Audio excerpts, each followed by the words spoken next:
দায়িত্বের ডাকে সাড়া দিতে গিয়ে কত শতবারই না আপনজনকে ফেলে রাজপথে কাটাতে হয় ট্রাফিক পুলিশ সদস্যদের।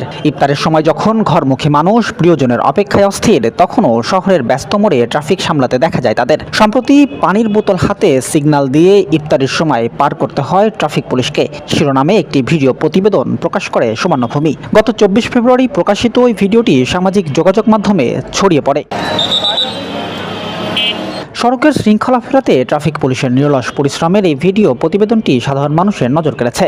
প্রতিবেদনটি সুবর্ণভূমির ফেসবুক পেজে শেয়ারের পর এ পর্যন্ত প্রায় 1 মিলিয়ন মানুষ দেখেছেন। নানা ধরনের রিয়াক্ট করেছেন প্রায় 67,000 দর্শক। এছাড়া কমেন্ট বক্সে হাজারখানেক দর্শক তাদের প্রতিক্রিয়া লিখেছেন। বেশিরভাগ দর্শক প্রতিবেদনটিতে উল্লেখ করা বিষয়বস্তুর সঙ্গে একমত হয়েছেন, সহমর্মিতা জানিয়েছেন ইফতারের সময় দায়িত্বরত পুলিশ সদস্যদের প্রতি। কেউ কেউ পুলিশের সার্বিক কর্মকাণ্ডের সমালোচনা করেছেন।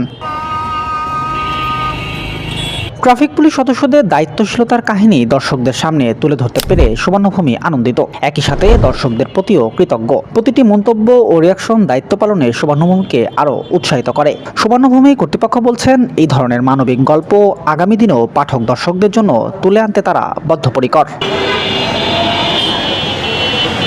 রায়হান সিদ্দিক, সুবর্ণভূমি, যশোর।